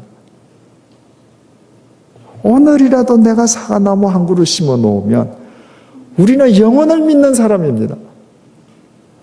우리가 믿는 주님은 영원하신 주님이십니다. 내가 심은 그 진리의 씨앗은 영원 속에서 반드시 열매가 맺혀집니다. 내가 오늘 하루를 살아도 내가 나를 주님 앞에서 바로 세우고 바른 믿음의 이정표로 이 세상을 떠난다면 내 삶의 흔적은 사랑하는 내 자식들의 피 속에서 DNA 속에서 영원히 살아남습니다. 영원한 열매로 거두어집니다. 주님의 말씀 속에서 그날을 대비하는 사람들의 삶은 의미 없는 것이 없습니다. 모세 보십시오. 40년 동안 미디안 광야 생활했죠. 참 40년 동안 허송세월한 것 같죠. 그러나 그는 그 미디안 광야에서 이집트 왕궁에서 왕자의 삶을 살다가 그 미디안 광야에 떨어져서 그 별 볼 일 없는 양치기 삶을 살면서 뭘 깨달았습니까?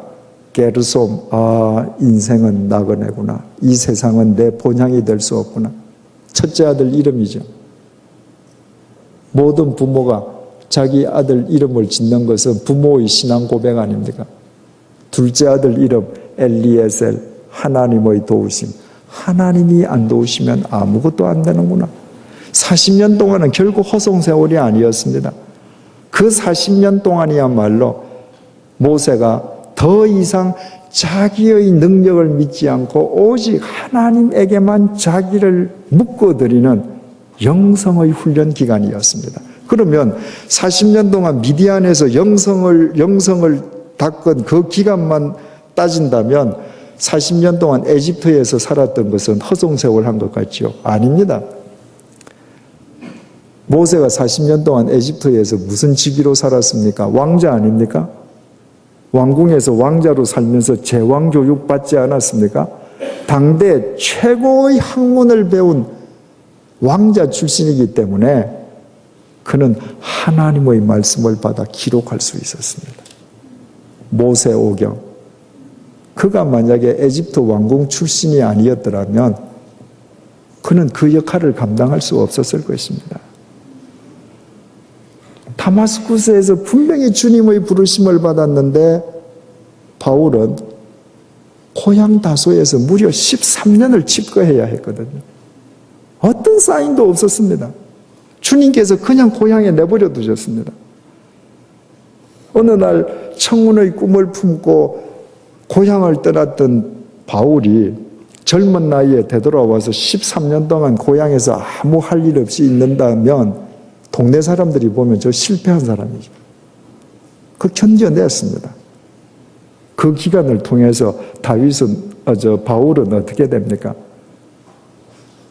자기가 반대하는 사람을 다마스쿠스까지 가서 잡아서 연행하고 스데반을 돌로 쳐 죽이는 현장에서 정인으로 서 있던 그 열혈 청년이 하나님 앞에서 자기의 혈기를 다 빼고 하나님께서 이리 가라시면 이리 가고 저리 가라시면 저리 가고 멈추라면 멈추는 하나님의 사람으로 재조련되었습니다.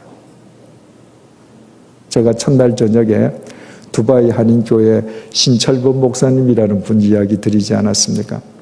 그 부부가 아이를 낳았는데 뇌성마비 아이가 되어서 이력서를 내는 교회마다 써주지는 아니하고 그래서 그 부인이 정말 고통 속에서 괴로워하다가 새신자반이라는 책을 한 권 보고 위로를 얻고 저자인 저한테 편지를 하나 써보내었습니다. 그 편지로 인해서 오늘날 두바이 교회가 세워지고 두바이 교회가 이슬람 선교의 천병 역할을 한다고 했습니다. 그러면 보십시오. 그 부부에게 하나님께서 내성마비 아들을 맡기시고 그들로 하여금 고통의 터널을 지나게 하신 것이 무의미했습니까? 아닙니다. 그것이야말로 그들에게 주신 하나님의 선물이었습니다. 하나님의 훈련이었습니다. 여러분 지금 혹시 고통의 터널을 지나십니까? 여러분 자신을 보면 소망이 없습니다. 하나님을 보십시오. 하나님에게 여러분의 삶을 맡기십시오. 의미 없는 것이 없습니다. 모든 것이 합력해서 선을 이룹니다. 모든 것이 합력해서 선을 이룬다는 그 말씀은 원문 그대로 번역하면 모든 것이 함께 역사한다는 것입니다. 그 고통이 지금 역사하고 있습니다. 그래서 하나님의 말씀대로 살고 하나님 앞에서 자기의 그날을 준비하는 사람에게는 모든 삶이 신비입니다. 모든 삶이 신비입니다. 신비로 막쳐갑니다. 요셉이 종살이 하다가 옥살이 하는데 왜 그 옥에 술 맡은 관원장하고 떡 맡은 관원장이 들어옵니까? 왜 그 사람들이 꿈을 꿉니까? 그런데 왜 또 요셉이 해몽해 준 대로 됩니까? 종살이 옥살이는 참 괴로웠지만 생각해보면 생각해볼수록 종살이 옥살이 그 자체는 신비스러운 하나님의 섭리 아닙니까? 이제 방금 말씀드린 신철범 목사님 그 부인이 저한테 새신자반을 읽고 고맙다고 편지를 보냈습니다. 그런데 그 새신자반은 그냥 쓰여지지 않았습니다. 제가 94년도에 주님의 교회에서 안식년을 가지면서 새신자반을 쓰리라고 제가 생각을 했는데, 제가 안식년을 하고 집에 있다는 소문이 나니까 얼마나 사람들이 많이 찾아오시는지 목회를 할 때보다 더 바빠요. 그래서 안식년을 시작할 때 그 새신자반 그 첫 머릿말은 쓰기 시작했는데 6개월이 지나도 진척이 안 되는 겁니다. 그런데 일본에 계시는 제일교포 한 분이 저를 일본에 있는 학원의 어디 산속에 방을 하나 빌려서 2주 동안 여기서 책을 쓰십시오 그랬습니다. 그래서 그 산속에 가서 가고 오는 날 빼고 2주 동안에 나머지 날 동안 치는데 하루에 3시간씩만 잠을 자고 쓴 책이 그 책입니다. 그러니까 일본에 있는 그 그리스도인이 저한테 그 방을 주지 않았으면 새신자반 책은 없습니다. 아니, 술독에 빠져서 허랑방탕하게 살던 저에게 제 처가 참된 그리스도의 통로가 되어주지 않았으면 새신자반 책은 나오지 않습니다. 그럼 생각을 해보십시오. 제 처가 자살을 생각하면서까지도 이 방탕한 남편을 주님의 사랑으로 사랑해야 된다는 그 소명을 다하기 위해서 사랑할 때, 그때 한참 수년 후에 그 내성마비 아들을 낳을 그 부부를 위해서 하나님의 역사는 시작되고 있는 겁니다. 일본에 계시는 어떤 한 교우님이 제게 방을 하나 내주시고 여기서 책을 쓰십시오 할 때 하나님께서는 그 부부를 위해서 한치의 오차도 없이 역사하고 계시는 겁니다. 그 부부들은 단지 그 순간에 하나님께서 몇 년 전부터 자기들을 위해서 역사하신다는 사실을 몰랐을 뿐입니다. 여러분들 눈에 보이지 않는다고 속단하지 마십시오. 하나님께서는 지금도 저 지구 반대편에서도 여러분을 위해서 역사하고 계십니다. 여러분이 지금 알지 못하는 사람의 마음을 하나님께서 격동시키시고 계십니다. 제가 신학교를 들어가면서 제 처하고 하나님 앞에 결단을 했습니다.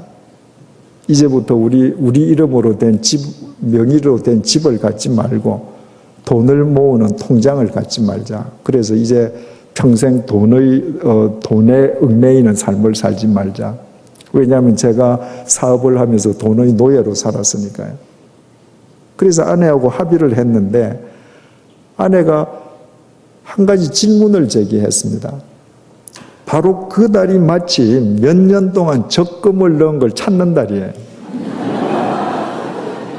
그러니까 이 적금 찾는 것을 포함하느냐, 요거부터 하느냐, 아니면 이건 옛날 거니까 이건 우리 쓰고 이제 내일부터 할 거냐. 그래서 서로 이야기하다가 이거 그냥 우리 결심한 김에 이거부터 시작합시다.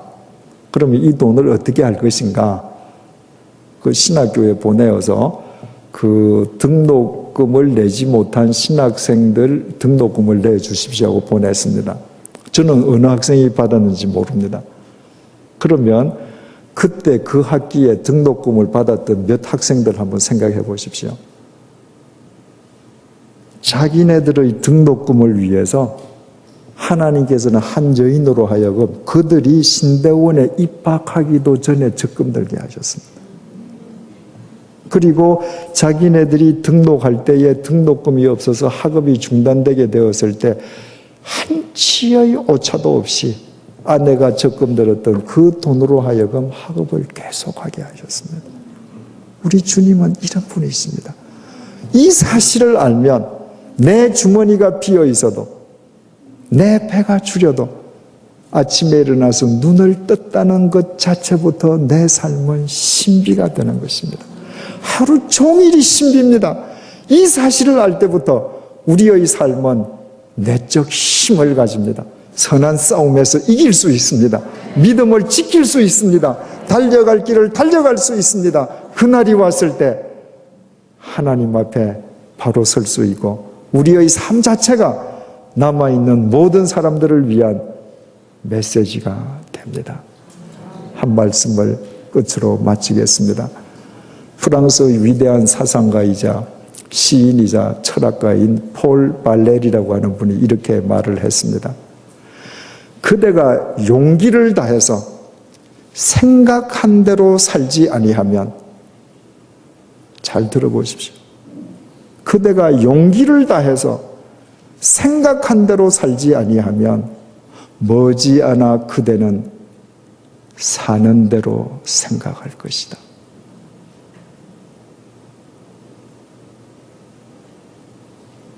장녀는 장녀식으로 생각합니다.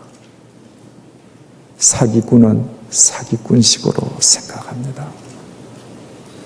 도둑은 도둑식으로 생각합니다. 다 자기 명분이 있습니다. 다 합리화시킵니다. 내 살고 싶은 대로 살면 사는 대로 생각합니다. 그러다 어느 날 그날이 오면 땅을 치고 후회하게 됩니다. 용기를 내어서 생각하는 대로 살아가는 그리스도인들이 되십시다. 그때 여러분의 삶 자체가 이 시대를 밝히는 진리의 횃불이 될 것이요, 여러분들이 모여있는 워싱턴 한인교회는 100년을 내다보는 진리의 전이 될 것을 믿습니다. 기도하겠습니다. 주님, 오늘 하루가 저물었습니다. 오늘 하루가 저문 만큼 우리 그날이 가까워졌습니다. 주님, 그날이 오면 사랑하는 사람을 다시는 보지 못합니다. 주님, 보아야 할 사람 지금 보게 해 주십시오. 그날이 오면 하고 싶은 말을 하지 못합니다. 주님, 사랑하는 사람들에게 해야 할 말을 지금 하게 해 주십시오. 그날이 오면 해야 할 일을 하지 못합니다. 주님, 그리스도인으로, 사회인으로 해야 할 일을 지금 하게 해 주십시오. 주님, 그 날이 오면 울면서 어두운 데 쫓겨나 이를 갈지도 모릅니다. 땅을 치고 통곡할지도 모릅니다. 주님, 지금부터 그 날을 준비하게 해 주십시오. 주님, 그 날이 되면 하나님의 샘하심을 받아야 합니다. 주님, 그제서야 놀라는 어리석은 인간이 되지 말게 하시고 하나님의 말씀을 쫓아 하나님이 계신 것과 하나님께서는 상 주시는 분이심을 믿어 지금부터 주님께서 주신 그 도의 길을 최선을 다해서 달려가게 도와주옵소서. 선한 싸움을 싸워 이기게 하시고 달려가야 될 길을 주님의 손을 붙잡고 나아가게 하시고 어떤 상황 속에서도 믿음을 지키는 자들이 되게 도와주옵소서. 그리하여 우리의 떠나가는 그날 우리의 그 모습이 이 세상에 남겨지는 가장 위대한 유산이 되게 하시고 우리의 삶의 흔적이 이 세상에 남기는 가장 멋진 메시지가 될 수 있도록 도와주옵소서. 그와 같은 사람들이 모여있는 워싱턴 한인교회가 이 시대를 밝히는 진리의 전이 되게 하시고 이분들이 어느 곳에 있든 그곳에서 생명의 역사가 일어나게 도와주옵소서. 바로 오늘 밤이 그 귀한 삶의 계기가 새롭게 확립되는 밤이 되게 하여 주옵소서. 예수님의 이름으로 기도드립니다. 아멘.